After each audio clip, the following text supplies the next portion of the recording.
I still do not know at what moment everything went wrong. Sometimes it seems that you can single out one specific second, like in movies when the screen freezes and a voiceover says, "This is the moment when everything changed." But in real life, it is different. Everything happens smoothly, almost imperceptibly, and only later, after months or years, you realize that this tiny mistake has set in motion a chain that can no longer be stopped.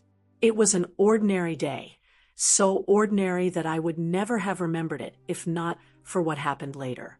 Sunlight streamed through the semi-transparent curtains, the kettle was quietly boiling in the kitchen, and my son was sitting on the floor in the living room building some kind of tower out of blocks. I remember how he furrowed his brow, concentrating on putting the pieces together, and how the tip of his tongue stuck out slightly when he tried to place the very top block. I told him that I would be right back, that I just needed to go out to the garden for the laundry because the wind had picked up outside, and I was afraid everything would fall into the dirt. I thought I was leaving him literally for 1 minute. That word literally would echo in my head many more times afterward, turning into mockery. It was warm in the garden, and it smelled of freshly cut grass and damp earth. I took down a couple of sheets that had caught on the line, and suddenly I heard a sound, quiet but sharp, as if something had fallen. I turned toward the window, but saw nothing unusual. And yet, for a moment, my heart clenched. Sometimes there are those strange feelings, as if something inside is warning you. But I brushed it off. I knew he was safe.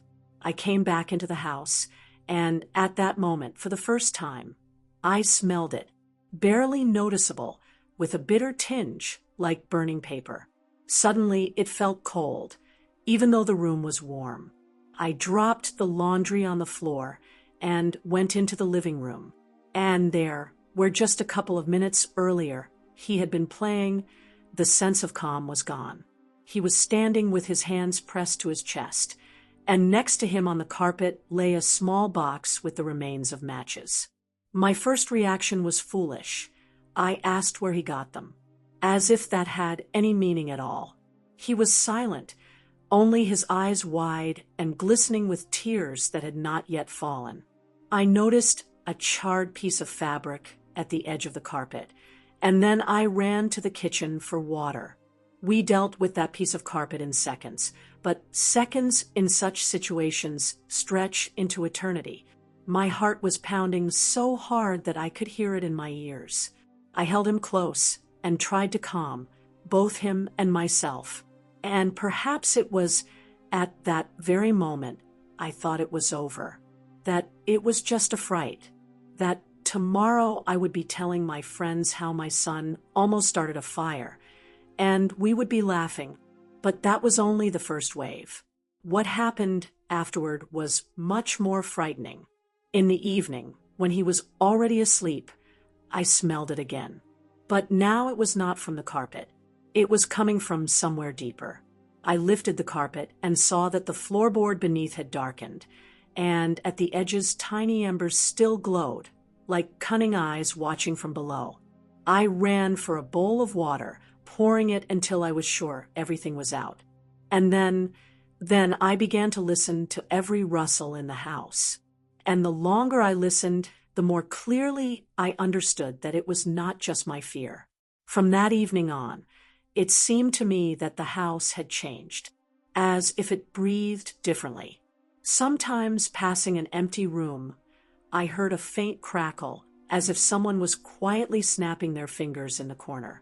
I told no one about it, because I was afraid they would say it was just nerves. But deep inside, I knew that moment when I went out to the garden, taking from my child just 1 minute of my attention, was the beginning of something that could no longer be undone.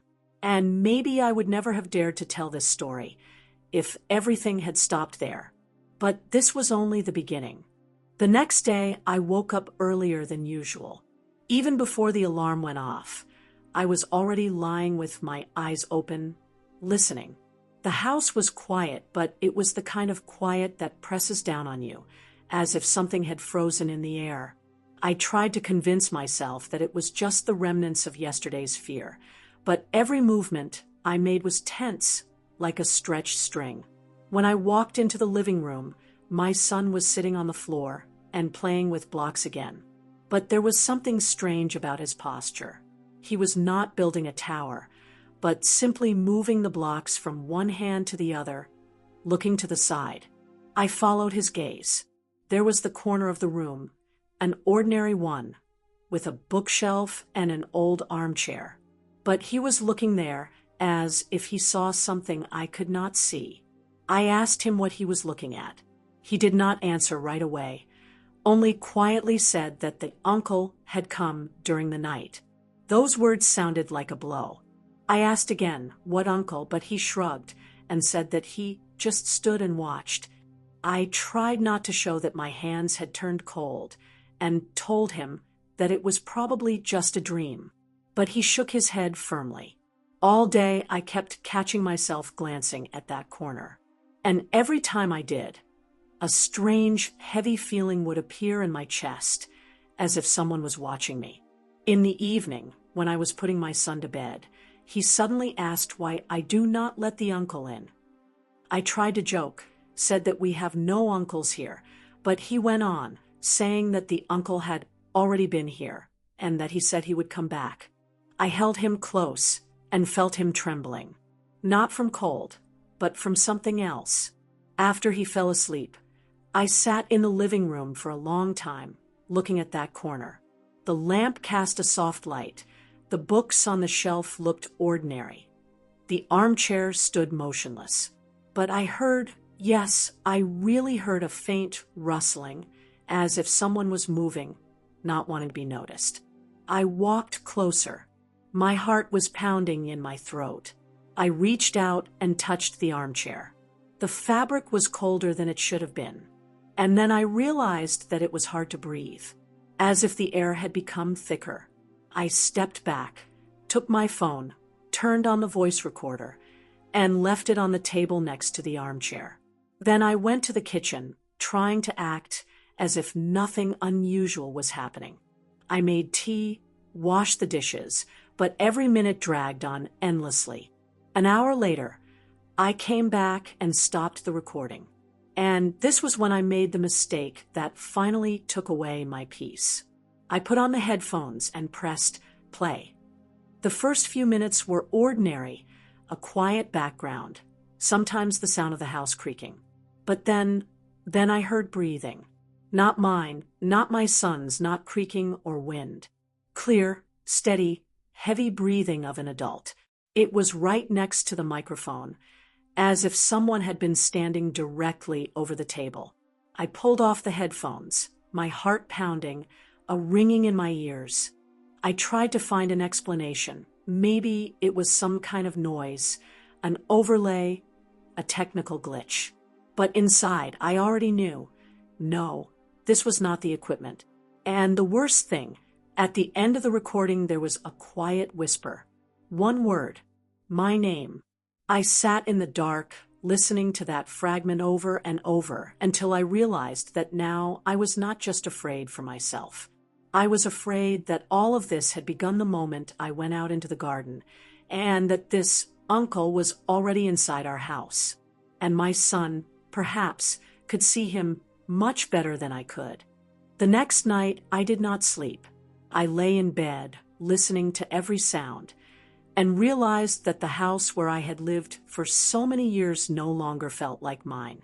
The darkness in the corners seemed denser than it should be, and every creak of the floorboards echoed in my chest like a blow. Closer to midnight, I heard my son stir. I quietly got up, went to his room, and slightly opened the door. The moonlight fell across his face.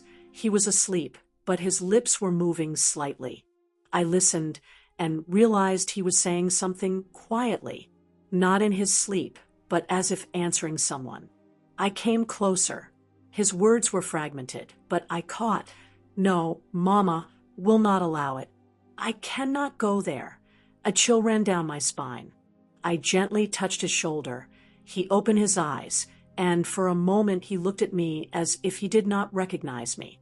Then he suddenly sat up and whispered, "He is calling me." I tried to calm him, told him that no one was here. But he only shook his head. Then I decided to turn on the nightlight. And at the same second that the soft light filled the room, I noticed the door to his closet was slightly open. I remembered exactly that in the evening it had been closed. Not knowing why, I walked over and threw it open. His clothes were hanging inside. Boxes of toys stood there, everything as usual. But the smell, it was the same as that night when the carpet caught fire. Bitter, heavy, like from burned wood. I pulled my son away from the closet and decided that we would sleep together in my room. All night he tossed and turned, a couple of times quietly calling someone, and I lay there gripping his hand, afraid to even close my eyes. In the morning I went to check the closet again. The smell was gone, and everything looked as if nothing had happened. But in my heart, I already knew that if I had left him alone that night, he might have simply disappeared. All day I tried to act calm. We walked in the park, fed the birds, laughed.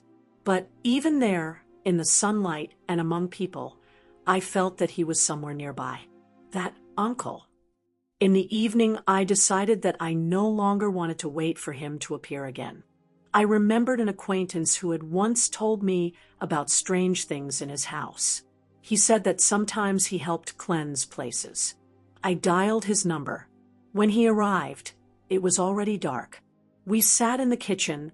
I tried to tell everything without hysteria, but he interrupted me and said he first wanted to walk around the house. I stayed waiting, and he silently went from room to room. After a few minutes, he returned pale. He sat down, looked at me, and quietly said, "Someone is here, and he did not come for you." I caught my breath. He explained that this someone was connected specifically to my son, and that, judging by everything, he had been trying to enter his life for a long time. And that evening with the matches might have been only a way to test the boundaries. I listened and felt everything inside me grow cold. He suggested we carry out a cleansing that very night.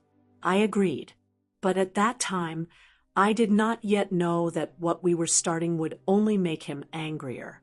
We started late, almost at midnight. He said that this was the most vulnerable time for us and for the one who was here. On the kitchen table, he laid out several strange items: candles, some herbs, a small metal bell, a dark bowl of water. I stood nearby, holding my son's hand, trying not to show how my fingers were trembling.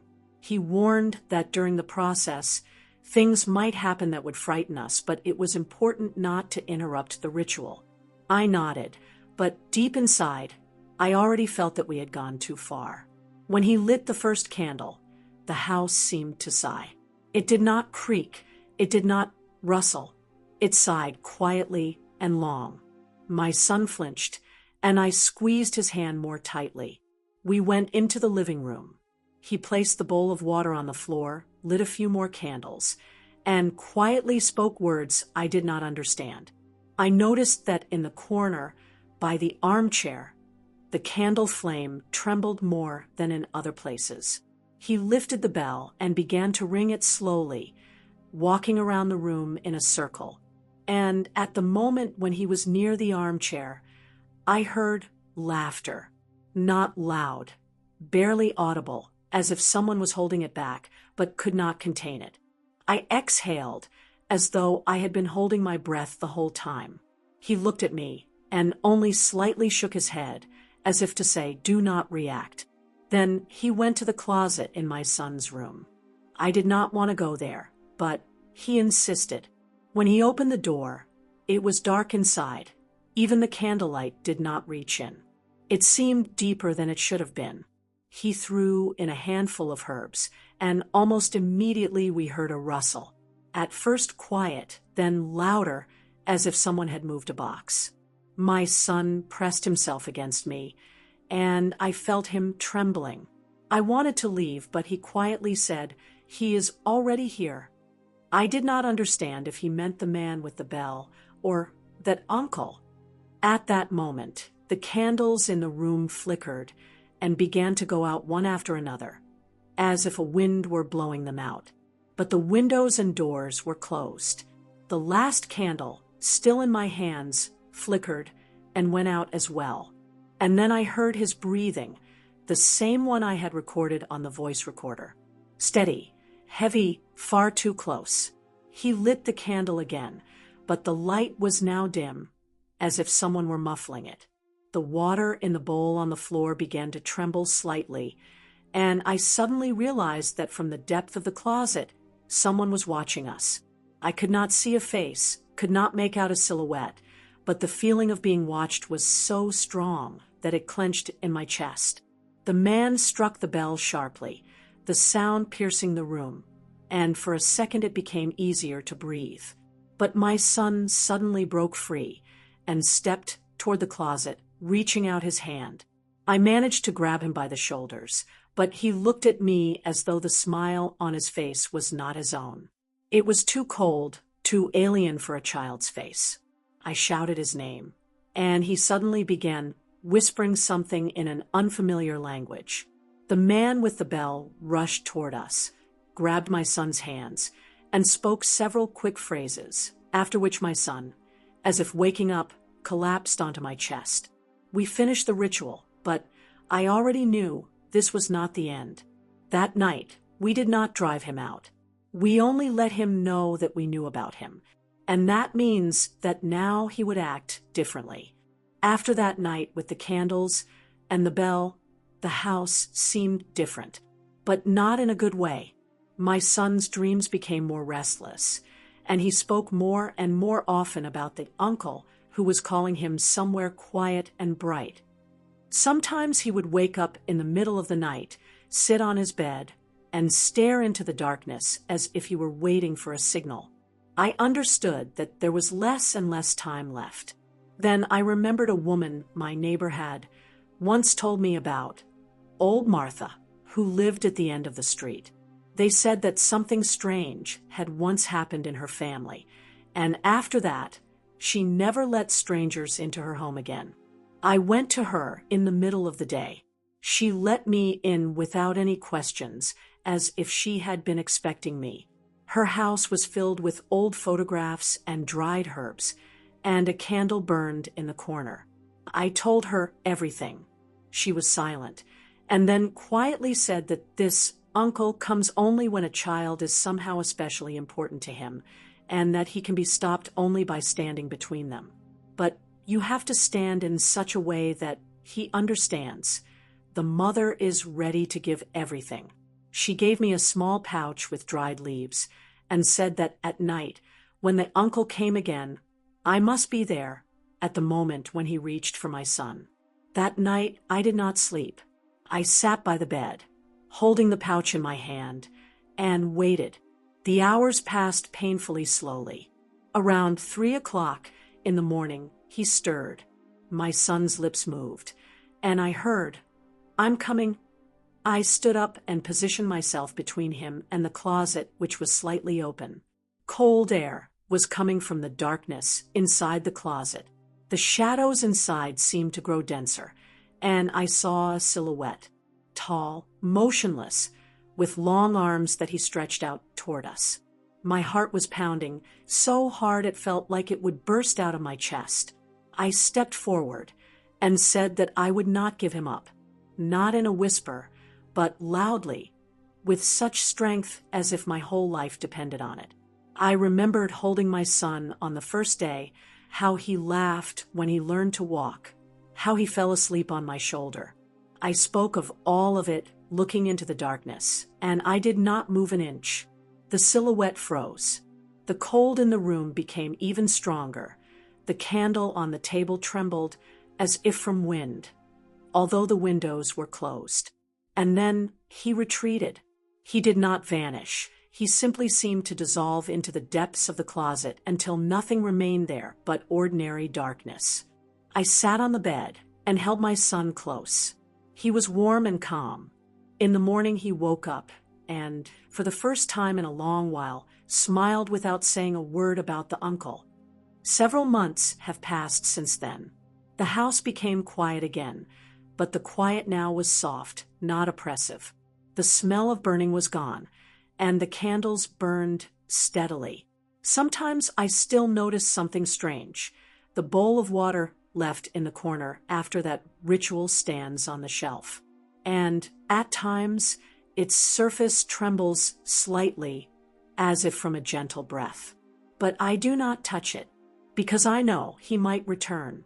But now I also know something else. He will never take him as long as I am alive. Spring came early. The first flowers bloomed in the garden, and I noticed that my son spent more and more time there. He ran through the grass, fed the birds, built houses from sticks. His laughter sounded free again, without the shadow of that strange caution that had lived in him for the past few months. We hardly spoke of what had happened. Sometimes he would ask why the closet in his room was now always locked. I answered that it was simply calmer that way, and he nodded, as if understanding much more than he said. One day, we were sitting on the porch drinking lemonade. He suddenly said that he no longer saw the uncle, that he had gone away. I do not know if that was true or just a child's wish to comfort me, but I smiled and said that was the most important thing. In the evenings I lit candles again, but now they burned evenly without strange flickering. The house breathed differently. There was once again space for laughter, warm light, and the smell of fresh baking. And yet, sometimes when the night is especially quiet, I go to the kitchen for water and involuntarily glance at the shelf where that same bowl stands. And if I pause for a couple of seconds, I can see the water inside tremble slightly, as if touched by an invisible finger. I do not touch it. I have learned to live with this shadow, like a distant echo of the past. Because now I know that a mother's strength is not in closing the door forever, but in standing in the way of any darkness if it tries to enter again.